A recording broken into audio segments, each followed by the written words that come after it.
Hello and welcome to Victory is Yours channel.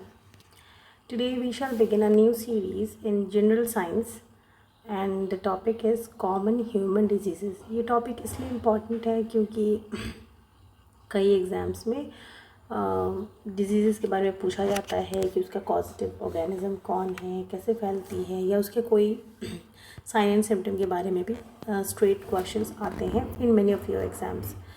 तो इसके लिए and specially with reference to human diseases. Okay, so इसलिए we shall start with this topic. और ये मैंने लिया है NIOS national institute of open schooling से.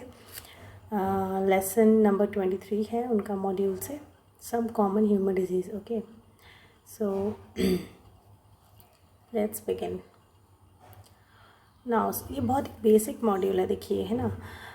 तो बिल्कुल बेसिक से शुरू करते हैं कि अगर आप समझना चाहते हैं what is disease, any mall functioning process which interferes with the normal functioning of body is called a disease, है ना.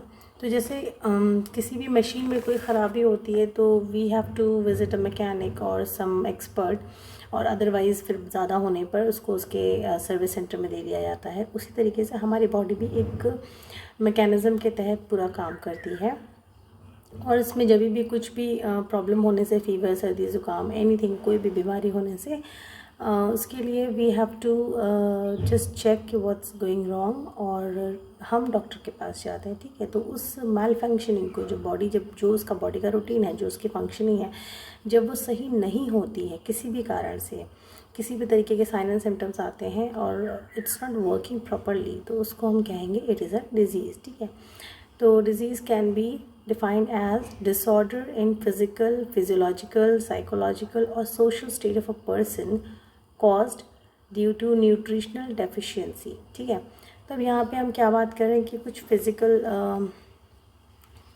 हो या फिजियोलॉजिकल हो. फिज़िकल मीन्स ऊपरी तौर पे, है ना, बाहरी. फिजियोलॉजिकल शरीर से ही रिलेटेड है बट थोड़ा सा अंदरूनी भी हो सकता है. Then come psychological which is mental. Then is social, है ना, वो भी मेंटल एंड सोशल रिलेटेड है. तो जो उसमें अगर डिस्टर्बेंस होता है, कुछ भी होता है, ड्यू टू न्यूट्रिशनल डेफिशिएंसी भी हो सकता है, साइकोलॉजिकल डिसऑर्डर हो सकते हैं, या फिर जेनेटिक भी हो सकता है लीनिएज में. ठीक है, या कोई पैथोजन हमें बाहर से अफेक्ट कर दे. तो इन सब कारणों से होने वाला जो डिसऑर्डर है उसको हम क्या कहेंगे, डिजीज़ कहेंगे. अब टाइप्स ऑफ डिजीज़ देख लेते हैं. The disease may be classified into 2 broad categories which is congenital diseases and acquired diseases. congenital means जो आपको बर्थ के साथ ही है. ठीक है, प्रेजेंट सिंस बर्थ, जिसको आप लेके ही जन्मे हैं. देन कम्स acquired disease, जो बर्थ के बाद आप एक्वायर करते हैं, मीन्स आपको मिलती है, कारण कुछ भी बने बट आपको लग जाती है. ठीक है, तो एक्वायर्ड में भी 2 तरीके के हैं, communicable and non communicable. Communicable means जो मुझसे आपको, आपसे किसी और को, थर्ड पर्सन को इस तरीके से फैल जाती हो. और नॉन कम्युनिकेबल मीन्स जो एक रोगी तक ही सीमित रहे, है ना, ताकि उसकी जो केयर कर रहे हैं, जो केयर गिवर्स है, केयर प्रोवाइडर्स हैं, उनको अफेक्ट नहीं करती है. ठीक, तो communicable disease spreads from infected person to a healthy person. Non communicable disease do not spread from a disease person to a healthy person. ठीक है, अब नॉन कम्युनिकेबल में भी कुछ टाइप्स, कुछ कैटेगरीज बना दी गई हैं, देख लेते हैं quickly. Degenerative disease, deficiency disease, allergies, cancer and other disease. Degenerative disease वो डिजीज़ होती है जो बॉडी का कोई ऑर्गन अगर ठीक से काम नहीं कर रहा, और वाइटल ऑर्गन, है ना, जैसे कि लीवर हो गया, या किडनी हो गया, या हार्ट में जैसे कि छेद हो गया, अक्सर आपने मूवीज़ में देखा होगा ना, दिल में छेद है. सो ये डिजीज़ किस कैटेगरी में आएंगे, डिजेनरेटिव डिजीज़ में.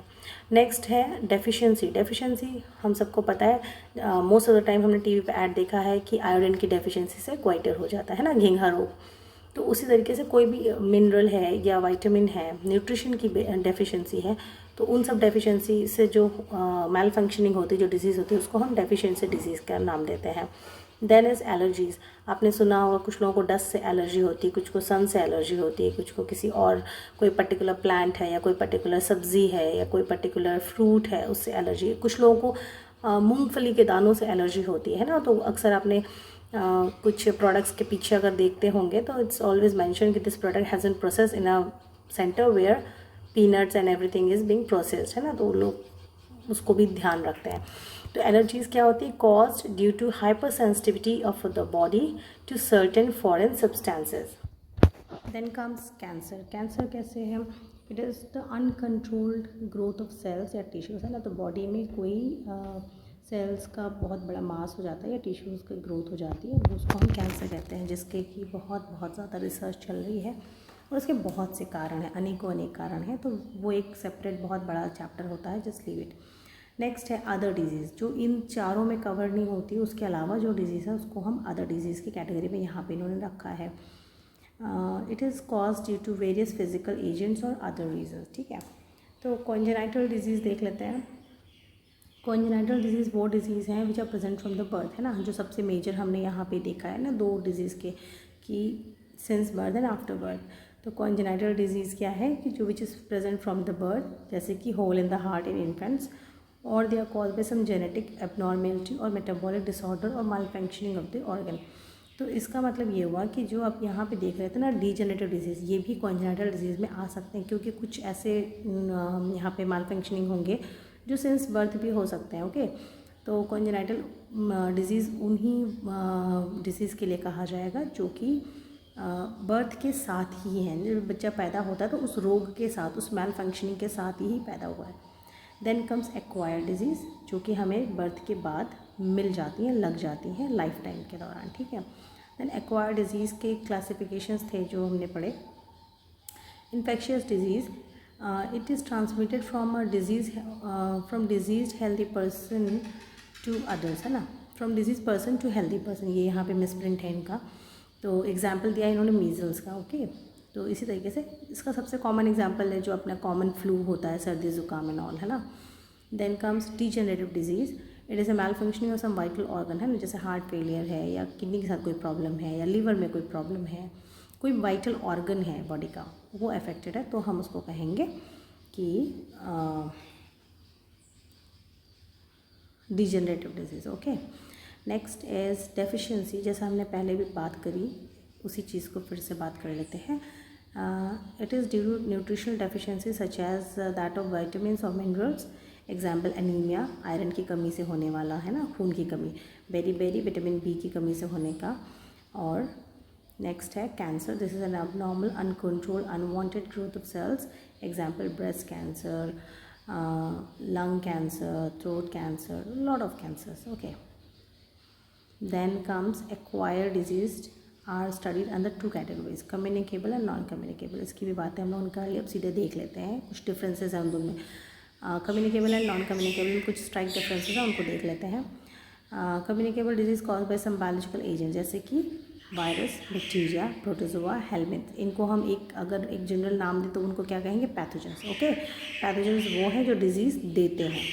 Then is non communicable disease, it is due to some specific factor, है ना। ये किसी फैक्टर की वजह, जैसे डिफिशियंसी है या मैल फंक्शनिंग, तो ये बॉडी के विद इन है, तो वो किसी रोगी से किसी दूसरे स्वस्थ व्यक्ति को नहीं फैलता। कम्युनिकेबल का नेक्स्ट पॉइंट है कि वन पर्सन के कांटेक्ट में रहने से, जैसे उसका एयर, उसका वाटर, उसका फूड भी अगर आपने ले लिया तो यू कैन बी अफेक्टेड, है ना। एग्जाम्पल है इसका ट्यूबरकुलोसिस, बिकॉज ट्यूबरकुलोसिस के लिए कहा जाता है, इट्स अ सेइंग कि अगर एक व्यक्ति को ट्यूबरकुलोसिस, तो उसके पूरे जो लोकेलिटी है, उसका जो पूरा नेबरहुड है, that can be affected. Okay, मतलब इतनी सिवियर ये डिजीज़ होती है and it is so severe to spread. Next यहाँ पे है नॉन कम्युनिकेबल में, do not spread from one person to another by contact, as we have discussed. Next is communicable में, concern of the disease involve the society as they are related to community health. और इसका सबसे ज़्यादा बड़ा example था जो अभी हम लोग डील भी कर रहे हैं, कोरोना पैंडमिक, है ना। ये भी कम्युनिकेबल डिजीज़ में ही आता है, इसी वजह से इतना सब कुछ हुआ, लॉकडाउन हुआ, ठीक है। नेक्स्ट नॉन कम्युनिकेबल के नीचे क्या है कि the concern of the disease is restricted to individual only, ठीक है। तो हमें सिर्फ और सिर्फ रोगी का ही ख्याल करना है, बाकी चीज़ों से हमें टेंशन नहीं है कि किसी को छूने से हो जाएगा, कि उसका सामान अलग रखो या उसको थोड़ा आइसोलेशन में रखना है, ऐसा कोई प्रॉब्लम इसके साथ नहीं होता। Next is modes of spread of communicable disease. अब कम्युनिकेबल डिजीज़ किस तरीके से फैलती हैं, उन मोड्स की हम बात करेंगे। तो एक है डायरेक्ट ट्रांसमिशन। डायरेक्ट ट्रांसमिशन में हम देखेंगे कि direct contact between the infected person and the healthy person, ठीक है। जैसे कि उनका एग्जैक्टली डायरेक्ट कॉन्टैक्ट हो रहा है, जैसे कि स्मॉल पॉक्स है, चिकन पॉक्स है, सिफिलिस है, गोनोरिया है, स्प्रेड थ्रू डायरेक्ट कॉन्टैक्ट, ठीक है। अब यहाँ पे आप देखिए, ये आपके वन लाइनर क्वेश्चंस में है कि आपको ये पता होना चाहिए, ये सारे disease, smallpox, chickenpox, syphilis, gonorrhoea, ये 1 2 3 4 चारों के चारों डायरेक्ट कॉन्टैक्ट। अब जैसे ये आ सकता है कि कम्युनिकेबल है लेकिन डायरेक्ट कॉन्टैक्ट है, इनडायरेक्ट कॉन्टैक्ट, तो यू हैव टू रिमेंबर कि ये डायरेक्ट कॉन्टैक्ट से होती है, ठीक है, इनडायरेक्ट कॉन्टैक्ट से नहीं होती है। मतलब इनडायरेक्ट कॉन्टैक्ट का मतलब है कि वो व्यक्ति सामने बैठा, मैं यहाँ बैठी हूँ, तो मे नॉट बी, है ना, लेकिन अगर मैंने उससे हाथ मिलाया या मैं उसके फिजिकल टच में गई तो इट मे बी, है ना। Next is droplet infection. The infected person throws out tiny droplets of mucus by coughing, sneezing or spitting. These droplets may contain pathogen. By inhaling the air droplets, the healthy person may get the infection. यही मैं भी बात करी थी कि अगर मैं infected person के कमरे में एक कुर्सी पे बैठी हूँ दूर में, है ना, तो अगर उसको कोई वैसा इन्फेक्शन है जो ड्रॉपलेट इन्फेक्शन है, तो it could be affecting me also, है ना, जो कि हमारा कोरोना। आप कोरोना से बहुत सारी चीज़ें यहाँ पर देख सकते हैं। कोरोना में क्यों हमें जो इन्फेक्टेड पर्सन हो जाते थे उनको आइसोलेशन में रखना होता था, दिस इज़ बिकॉज दिस कि ये ड्रॉपलेट इन्फेक्शन था। बिल्कुल भी टच करने से, उसने कोई चीज़ छुई और हमने फिर उसको छुआ, तो it could be a possibility, है ना। And disease like common cold, pneumonia, influenza, measles, tuberculosis, whooping cough spread through droplet infection. तो अब यहाँ पे आप देख लें कि ये भी कम्युनिकेबल है जिनकी हमने बात की, common cold, pneumonia, influenza, measles, tuberculosis, whooping cough, है ना। और यहाँ पे ऊपर जो बात की है smallpox, chickenpox, syphilis, gonorrhoea, लेकिन इनमें दोनों में फ़र्क क्या है कि ऊपर वाली 4 जो है वो डायरेक्ट कॉन्टैक्ट में आने से होंगी, हाथ मिलाने से या उसके साथ मतलब to be in direct physical contact, है ना, may be sexual intercourse also, ठीक है, तो यहाँ पे वो चीज़ इन्वॉल्व होती है। और इनडायरेक्ट कॉन्टैक्ट में ड्रॉपलेट इन्फेक्शन, छींकने, खांसने, थूकने से, जो उसकी चीज़ों के छूने से जो इन्फेक्शन फैलता है वो इनडायरेक्ट कॉन्टैक्ट में आता है। Then comes contact with soil contaminated with disease causing viruses and bacteria. Then next is animal bite. Animal bite ये तो जैसे dog bite, monkey bite, rat bite होती है, तो ये सब एनिमल से क्या होती है, virus of rabies is introduce in the wound cause by the bite of rabid animals. तो ये तभी होगी जब वो एनिमल भी रेबिड हो, मतलब उसके अंदर रेबीज़ का इन्फेक्शन हो, वायरस हो। The virus is present in the saliva of the rabid animals, ठीक है। तो यहाँ पे आपको एक नया वर्ड मिला कि जो एनिमल को रेबीज़ का वायरस है उसको हम क्या कहते हैं, rabid animals, okay. Next is indirect transmission. अब इसको देख लेते हैं। The pathogen of certain diseases reaches the human body through some intermediate agents. It may take place by various means like vectors. Vectors क्या होते हैं, जो बीमारी को यहाँ से वहाँ ले जाते हैं। लाइक आपने चिट्ठी भेजी, चिट्ठी पहुँची, आपने भेजी, किसी और को पहुँची, बट बीच में कौन था, पोस्टमैन, तो इट्स लाइक दैट ओनली। तो उसी तरीके से जो ये हाउस फ्लाई है, मस्कीटो हैं, कॉकरोचेस हैं, ये वेक्टर ऑफ द डिजीज़ हैं, okay. Example, house flies carry the causative organisms of cholera on their legs and mouth parts from the faeces and sputum of the infected persons to food and drinks and contaminate them, ठीक है। आपने देखा होगा कि अगर मेले वगैरह में या रोड के किनारे अगर कोई इस तरह का आउटलेट होता है और अगर उसने प्रॉपरली कवर नहीं किया है किसी ग्लास से या प्लास्टिक वगैरह से, तो जो मक्खियाँ हैं वो सब उस पर बैठती हैं। And if you closely observe you will see that वो मतलब किस तरीके से अपने मतलब पूरे बॉडी को उस पूरे स्वीट डिश या जो भी है उस पर रब करती रहती है ना, तो वो मिट्टी में बैठती हैं, गंदगी में बैठती हैं, वहाँ से फिर वो जाके उस पर बैठती हैं। तो जो गंदगी की जो चीज़ें हैं, जो बैक्टीरिया है, वहाँ से उसको ले जाके वो उस पर ट्रांसफ़र कर देती, तो दैट इज़ कॉल्ड वेक्टर, है ना। तो यहाँ पे हाउस फ्लाई क्या है, वेक्टर है, ओके। उसी तरीके से मस्कीटो क्या है, हम लोग जानते हैं, डेंगू है, चिकनगुनिया है, मलेरिया है, ये सारी बीमारियाँ जो है फैलती हैं मस्कीटो के काटने के द्वारा, क्योंकि मस्कीटो के अंदर ये वायरसेस रहते हैं, ठीक है, डेंगू का वायरस रहता है। देन एयरबॉर्न, द पैथोजेंस में रीच एयरबॉर्न, द पैथोजेंस में reach humans with air and dust, है ना। तो ये हो गया। The epidemic typhus spreads by inhalation of dried faeces of infected fly. अब यहाँ पे देखिए कि फ्लाई तो खुद ही बहुत छोटी है और उसके जो फीसेस होंगे, फीसेस मीन्स उसका फीकल मैटर, ओके, अगर वो ड्राई होके और पार्टिकल फॉर्म में एयर में इधर उधर मतलब मिक्स हो जाता है, और फिर अगर वो एयर कोई पर्सन इनहेल कर लेता है विद जो डस्ट, जैसे गाँव में धूल वगैरह होती है, या इवन अगर आप ओपन व्हीकल में ट्रैवल करोगे तो आपको धूल मिलेगी। तो कभी होता है कि आप कितना भी कोशिश करें but you take some dusty airs into yourself, तो वहाँ पे ये चांसेस हैं कि you can have this epidemic of typhus, ठीक है। Next is object bond which is fomite bond, इसका दूसरा नाम क्या है, फोनाइट बॉन्ड। इसको देखते हैं। Many diseases are transmitted through the use of contaminated articles such as clothes, utensils, toys, door handles, taps. यहाँ पे आई थिंक आप इसको कोरोना करा सकते हैं, क्योंकि कोरोना में भी यही चीज़ थी कि अपने दरवाजे साफ़ करें, हैंडल साफ़ करें, ये ना छुएं, वो ना छुएं। So it was all because of this. Next comes water bond. Water bond is potable water जो है, अगर उसमें किसी तरह का कोई कंटामिनेशन, जो सप्लाई का पानी आता है नगर निगम का, और अगर वो पाइप वगैरह में लीकेज होता है, तो आपने कई बार सुना होगा कि लोगों को बार बार रिकरेंट टाइफॉइड या जॉइंटिस इस टाइप की चीज़ें होती हैं। तो यहाँ पे है pathogens of disease such as cholera, diarrhoea, hepatitis and jaundice. It reaches a healthy person upon consuming such water, ठीक है। Then comes some important terms to remember. अब हम जो हमने इतनी सारी चीज़ें पढ़ी उसके कुछ टर्म्स हैं, उसको हम देख लेते हैं। पैथोजन क्या होते हैं, N organism which causes a disease, ठीक है। तो वो ऑर्गेनिज्म जो डिजीज़ देता है। पैरासाइट क्या होता है, वो ऑर्गेनिज्म जो हम होस्ट के अंदर फूड के लिए और शेल्टर के लिए रहता है, ठीक है। फिर होस्ट कौन होता है, अ लिविंग बॉडी जिसके अंदर या उसके शरीर के ऊपर कोई पैथोजन रहता है जो कि उसको डिजीज़ कॉज कर सकता है, ठीक है। Then comes infestation. इन्फेस्टेशन क्या होता है कि presence of large number of parasitic organism on the surface of the body of the host और ऑन द क्लोथिंग। जहाँ पे आप वो रख सकते हैं, जैसे कि किसी बच्चे को या बड़ों को भी हो जाती है, जूं वगैरह होती है ना, तो उनके सर में बहुत ज़्यादा जूं है, तो वहाँ पे आप कह सकते हैं इन्फेस्टेशन ऑफ लाइस, ओके। यहाँ पे फिर नेक्स्ट क्या है, vector. Vector is an organism which harbours a pathogen and may pass it on to another person to cause a disease. Example, mosquito harbour malarial parasite and transmits it to humans, ठीक है। तो मैंने जैसे आपको बताया कि जो mosquito है वो खुद मतलब मस्कीटो के काटने से नहीं होती बेसिकली, जो वो मस्कीटो जिसके अंदर वो मलेरियल पैरासाइट है, और अगर वो आपको बाइट करता है तो उसकी वजह से आपको, क्योंकि वो जब उसने बाइट किया तो सलाइवा उसका आएगा, तो वहाँ पे आपको मलेरियल पैरासाइट मिलेगा और उसकी वजह से आपको डिजीज़ होगी, ठीक है। तो मस्कीटो क्या है, वेक्टर है, it is transmitting, it's just spreading the disease, okay. Then comes carrier. Carrier कौन है, कैरियर कौन है यहाँ पे, it is an organism which itself does not harbour the pathogen but physically transmit to another person. House fly is the carrier. अब यहाँ पे vector में और करियर में फ़र्क क्या है। वेक्टर में एक्चुअली क्या हो रहा है कि जो मलेरियल पैरासाइट है उसके कुछ लाइफ साइकिल का कुछ पार्ट ऐसा है जो उसको मस्कीटो के अंदर ही पूरा करना होता है, otherwise it can not survive, ठीक है। तो इसके लिए वेक्टर का होना बहुत ज़रूरी है, ठीक है।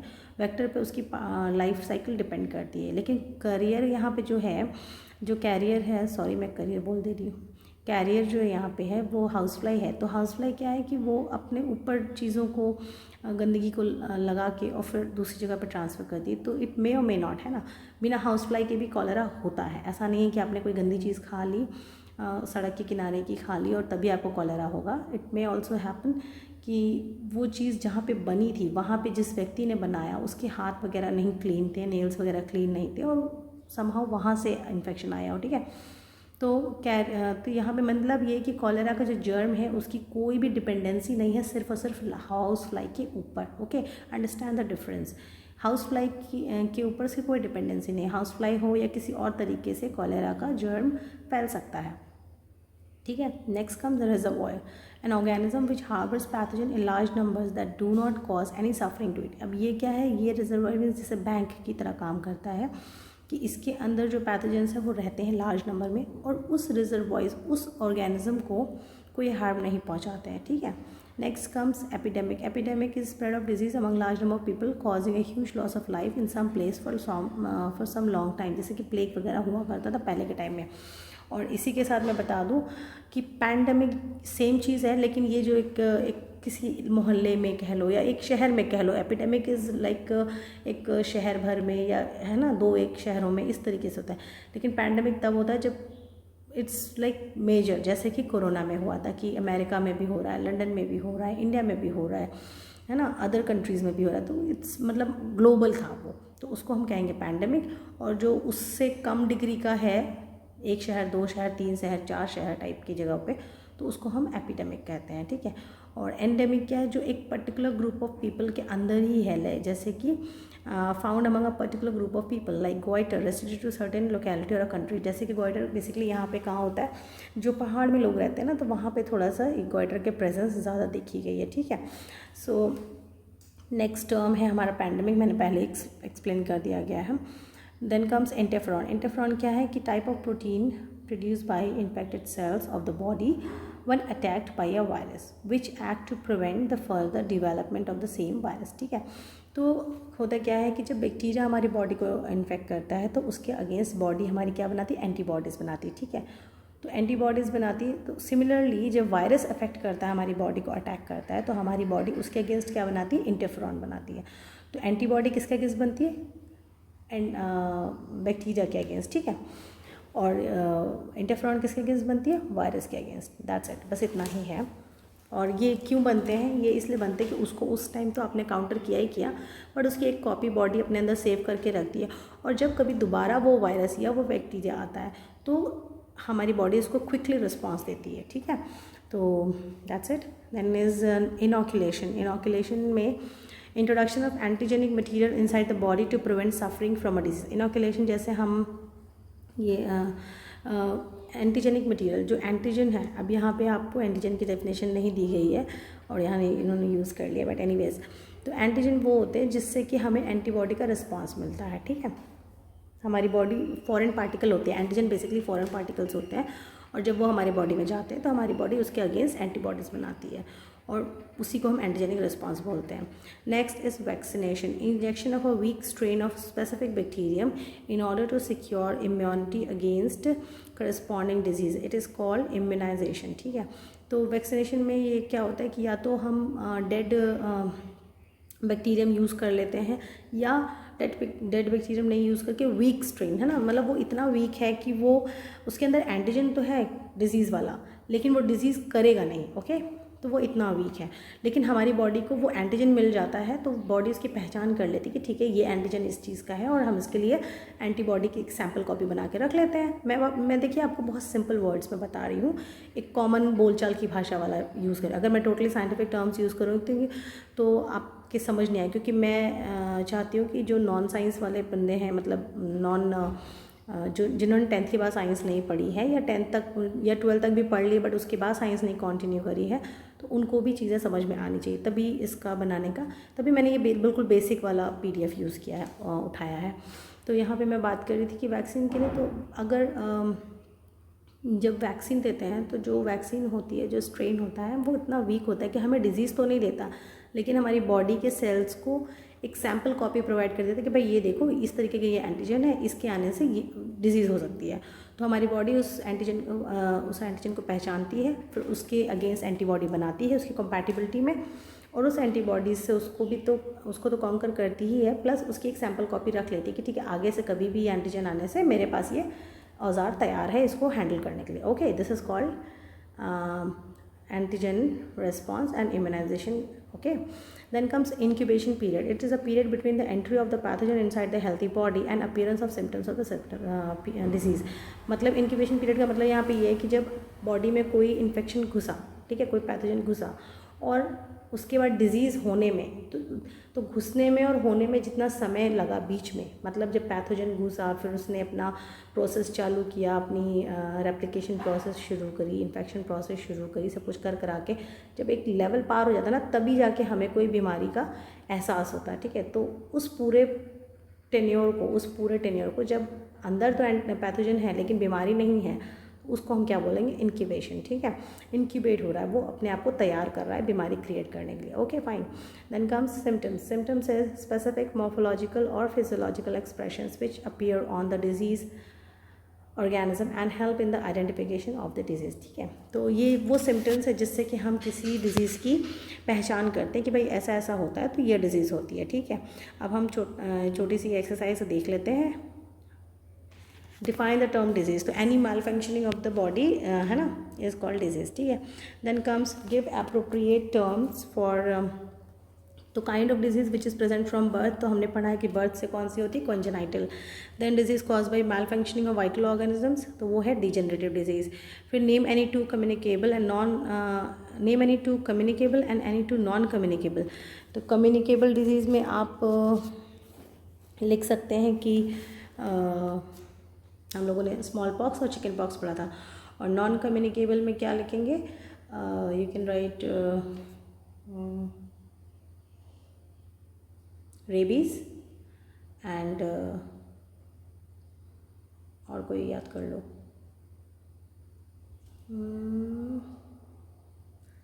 आई थिंक सारे के सारे तो हमने कम्युनिकेबल ही पढ़े थे। Let's just go through the text once, है ना। देखिए चीज़ें मैं भी भूल जाती हूँ, इट्स नॉट कि मुझे सब याद ही होता है। This is direct transmission communicable, non communicable में ऑफ कोर्स आप कैंसर लिख सकते हो, but let's see something else. हाँ, ये डेफिशिएंसी डिजीज़ भी लिख सकते हैं, जैसे कि एनीमिया है, बेरी है ना, तो यहाँ पे कुछ भी आप लिख सकते थे। Okay fine.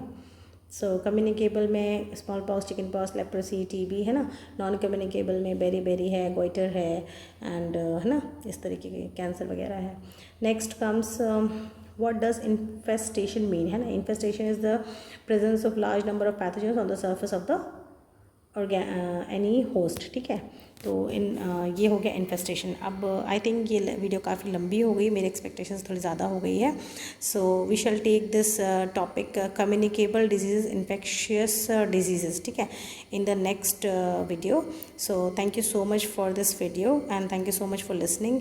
फ्रेंड्स, एक चीज़ यहाँ पे मैं मेंशन करना चाहूँगी, because I have taken this very simple, very basic PDF, कि आपको बिल्कुल बेसिक से पता हो। नॉन साइंस वालों के लिए तो आसान होता है, लेकिन नॉन साइंस वालों के लिए इस तरह के क्वेश्चंस को डील करना, बिकॉज अगर आप रटेंगे, ठीक है, रट तो लेंगे ही ऑफ कोर्स, लेकिन कब तक, कितना, there is lot of information to understand, मतलब करने के लिए ना, एग्ज़ाम क्वालिफाई करना। और ये सिर्फ IAS या IPS या IFS की बात नहीं हो रही, मैं यहाँ पे थोड़ा सा एक जनरल बैकग्राउंड बनाने की कोशिश कर रही हूँ कि अगर आप कोई भी 1 डे एग्ज़ाम देते हैं, 1 लाइनर, जहाँ पे आपको MCQ सॉल्व करने हैं, तो वहाँ पे आपको थोड़ा सा भी अगर आपको कॉन्सेप्ट रहता है ना, तो कुछ आपका बर्डन कम हो जाता है, ठीक है। आप क्योंकि आपका करंट अफेयर इतना है, और करंट अफेयर ऐसी चीज़ है, मतलब it changes every day every moment, तो आपको ऑलरेडी करंट अफेयर वगैरह से कोप अप करने के लिए आपको इतना कुछ करना पड़ता है, तो कहीं एक जगह पे कुछ आपका लोड अगर कम हो सकता है, so my effort is to just make you, give you some basic understanding कि आपका थोड़ा सा लोड वहाँ पे कम हो जाए, ठीक है। तो इसलिए मैंने बहुत ही सिंपल PDF यूज़ किया, जिसमें बिल्कुल बेसिक सी चीज़ें थी, क्योंकि मैं NCERT भी यूज़ कर सकती थी, लेकिन NCERT क्या है कि 11th 12th की मैं NCERT शुरू कर दी, तो उसमें भी बहुत सारे टर्म्स बहुत डिफ़िकल्ट होता। After this I finish this chapter from this PDF, I shall take up NCERT, okay। और अगर आपको कोई स्पेसिफिक टॉपिक चाहिए जो आप जल्दी पढ़ना सुनना चाहते हैं मुझसे, तो you can just mention in the comment section। and with this I finish this video right here। thank you so much for listening। अगर कुछ suggestions हो तो आप प्लीज़ बहुत ही पोलाइट लैंग्वेज में लिख सकते हैं, बता सकते हैं, क्योंकि मैंने अभी तक एक्सप्लेनेटरी वीडियो इस तरीके का नहीं बनाया था, this is my first one. So आपके आइडियाज़, आपके suggestions are most welcome in a polite way, okay. Thank you so much and please keep studying, do hard work, there is no other way to hard work, ठीक है। Hard work के अलावा और कुछ नहीं है। And thank you so much, subscribe and share and big